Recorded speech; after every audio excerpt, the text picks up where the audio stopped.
तेनालीरामा की कहानी। अंगूठी चोर। महाराज कृष्णदेवराय एक कीमती रत्न जड़ित अंगूठी पहना करते थे।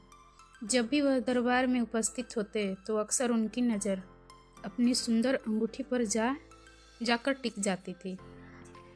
राजमहल में आने वाले मेहमानों और मंत्रीगणों से भी वह बार बार अपनी उस अंगूठी का जिक्र किया करते थे। एक बार राजा कृष्णदेवराय उदास होकर अपने सिंहासन पर बैठे थे। तभी तेनालीराम वहां आ पहुंचे। उन्होंने राजा की उदासी का कारण पूछा। तब राजा ने बताया कि उनकी पसंदीदा अंगूठी खो गई है और उन्हें पक्का शक है कि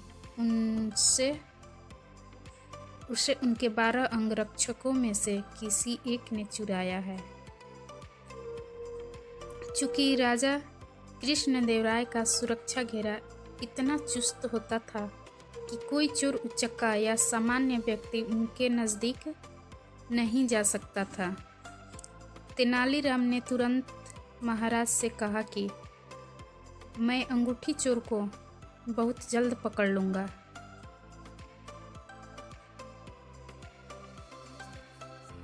यह बात सुनकर राजा कृष्णदेवराय बहुत प्रसन्न हुए। उन्होंने तुरंत अपने अंगरक्षकों को बुलवा लिया।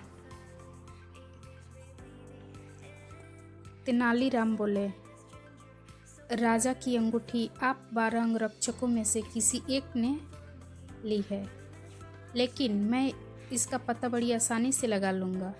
जो सच्चा है उसे डरने की कोई ज़रूरत नहीं, और जो चोर है वह कठोर दंड भोगने के लिए तैयार हो जाए। तेनालीराम ने बोलना जारी रखा, आप सब मेरे साथ आइए, हम सबको काली माँ के मंदिर जाना है। राजा बोले, ये कर रहे हो तेनालीराम, हमें चोर का पता लगाना है, मंदिर के दर्शन नहीं कराने हैं। महाराज आप धैर्य रखिए, जल्दी ही चोर का पता चल जाएगा। तेनालीराम ने राजा को सब्र रखने को कहा। मंदिर पहुंचकर तेनालीराम पुजारी के पास गए और उन्हें कुछ निर्देश दिए। इसके बाद उन्होंने अंगरक्षकों से कहा,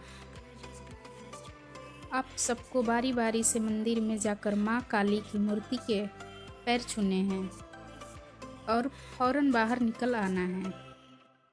ऐसा करने से माँ काली आज रात स्वप्न में मुझे उस चोर का नाम बता देगी।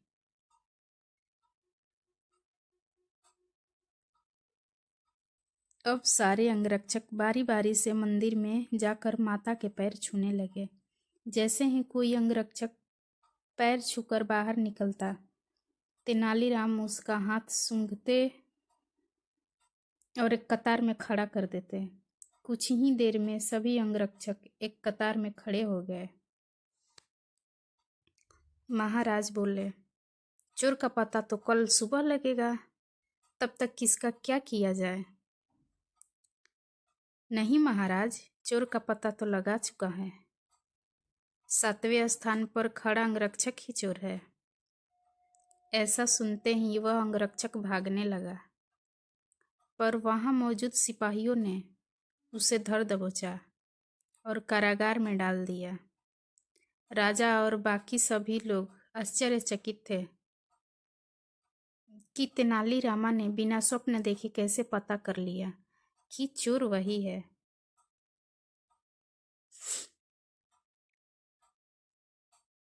तेनालीराम सबकी जिज्ञासा शांत करते हुए बोले, मैंने पुजारी जी से कहकर काली माँ के पैरों पर तेज सुगंधित इत्र छिड़कवा दिया था, जिस कारण जिसने भी माँ के पैर छुए उसके हाथ में वही सुगंध आ गए। लेकिन जब मैंने 7वें अंगरक्षक के हाथ महके तो उनमें कोई खुशबू नहीं थी। उसने पकड़े जाने के डर से माँ काली की मूर्ति के पैर छुए ही नहीं। इसलिए यह साबित हो गया कि उसी के मन में पाप था और वही चोर है। राजा कृष्णदेवराय एक बार फिर तेनालीराम की बुद्धिमत्ता के कायल हो गए और उन्हें स्वर्ण मुद्राओं से सम्मानित किया।